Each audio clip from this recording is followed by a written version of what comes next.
Everyone, आज के इस सेशन में हम वीडियो का थर्ड पार्ट लेके आ गए हैं जिसमें नेक्स्ट चैप्टर के formulas and important point discuss करेंगे जो एग्जाम पॉइंट ऑफ व्यू के लिए बहुत इंपॉर्टेंट है।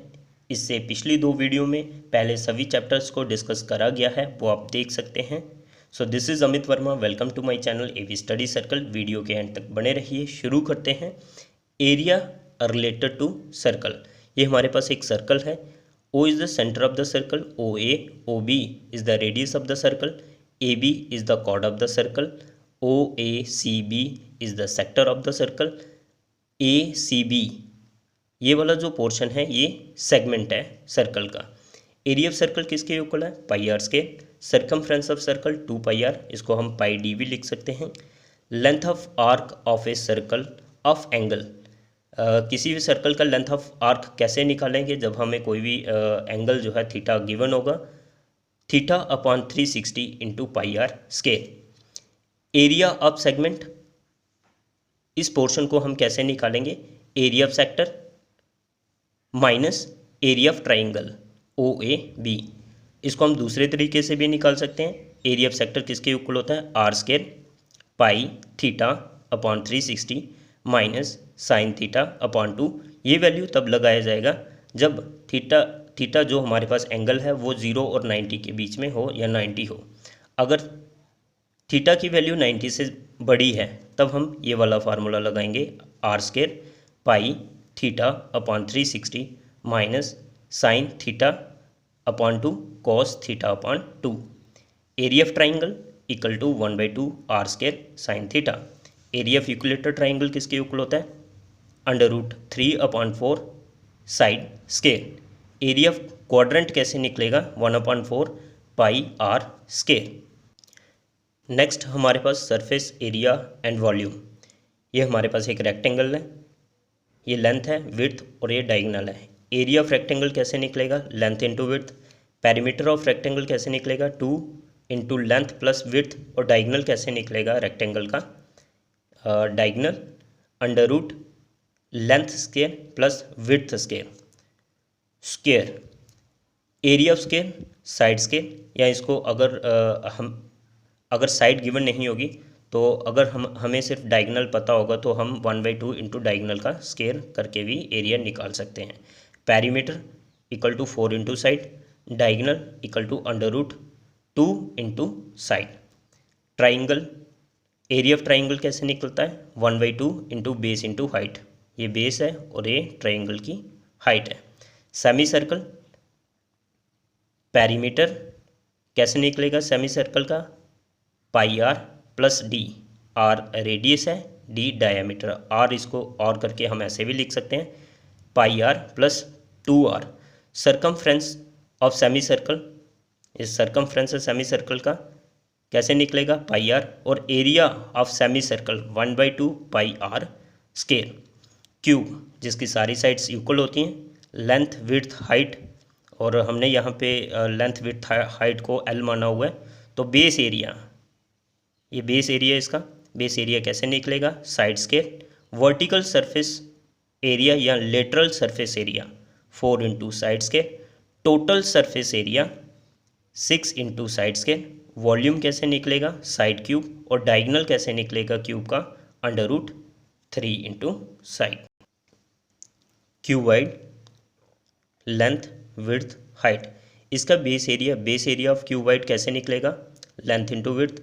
वर्टिकल सरफेस एरिया, या इसको हम लेटरल सरफेस एरिया भी बोल सकते हैं, 2h into length plus width. Total surface area कैसे निकलता है? 2 length width plus width height plus height length. Volume कैसे निकलेगा? Volume of cuboid length into width into height.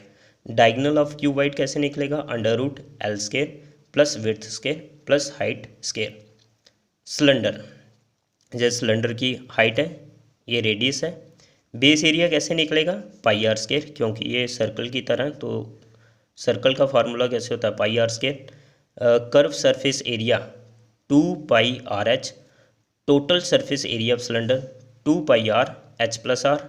Volume of cylinder कैसे निकलेगा? Pi r square H.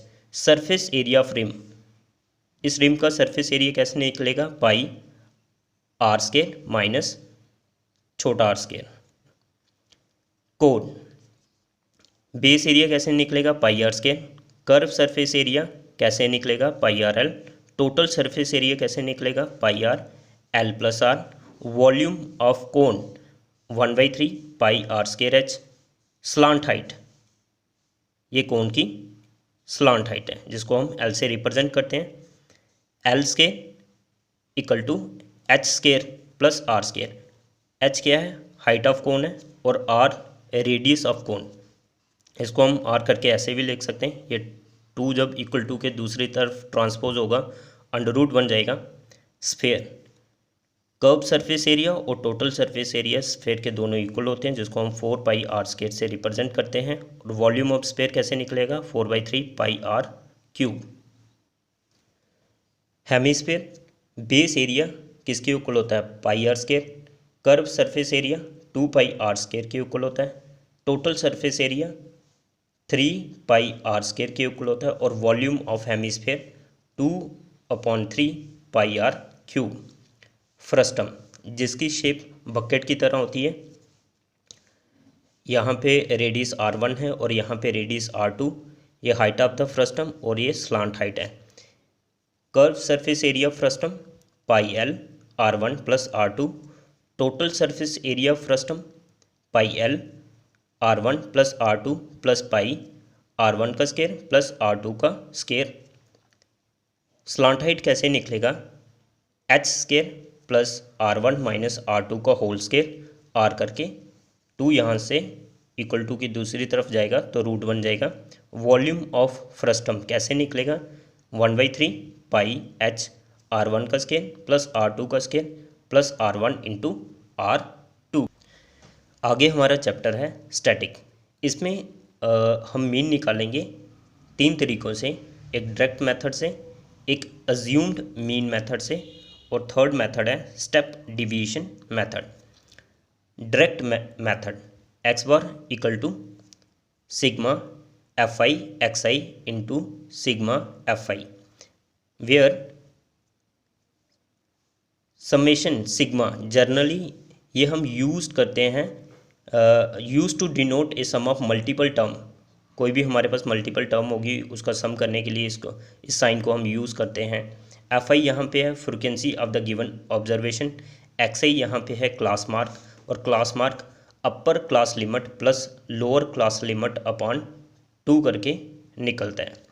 Assumed mean method x bar equal to A bar plus sigma F I D I upon sigma F I, where A bar ये assumed mean है।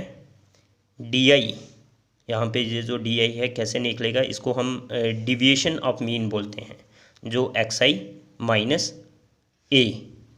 X आई class mark में जो हमने assumed mean करा है वो हम minus करेंगे तो उसकी वैल्यू आ जाएगी। Step division method x bar equal to A bar plus sigma F I U I upon sigma F I into H, where U I क्या है, mean division upon class size.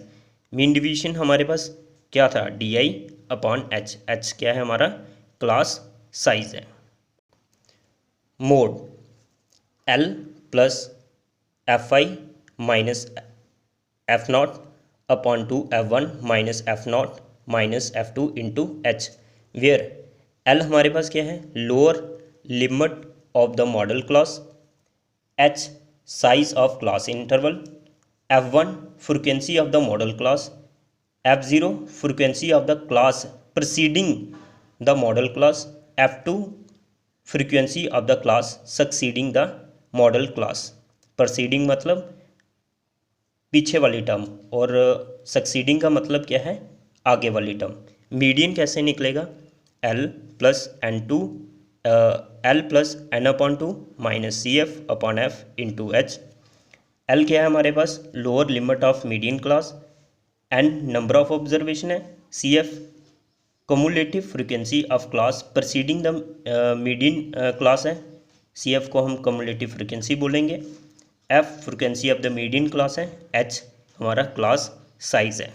Note there is a empirical relation between three measure of central tendency. Mean, mode, median के बीच में एक relation है। दोनों की value हमें पता होगी तो हम थर्ड की वैल्यू निकाल सकते हैं। 3 time medium equal to 1 time mode plus 2 time mean. Last chapter हमारा प्रोबेबिलिटी है, जिसको हम पी ऑफ ई से डिनोट करते हैं, मतलब number of favourable outcome upon number of all possible outcome. कुछ पॉइंट्स हैं। The probability of sure event, जिसको हम सर्टेन इवेंट भी बोलते हैं, वो हमेशा 1 रहता है। Probability of an impossible event 0 है। Probability of an event E is a number P of E से डिनोट करते हैं, जिसकी जो वैल्यू है 0 और 1 के बीच में लाई करती है। 0 भी आ सकती है और 1 भी आ सकती है। For any event probability of E plus probability of not E equal to 1, where E dash stand for not E. E and E dash are complementary event। ये सारे फार्मूले एग्ज़ाम पॉइंट ऑफ व्यू के लिए बहुत important हैं। एक बार इसे ज़रूर देखें और प्रैक्टिस करें। अगर वीडियो अच्छा लगा होगा तो लाइक करें, सब्सक्राइब करें और वीडियो को शेयर ज़रूर करें। Thank you for watching.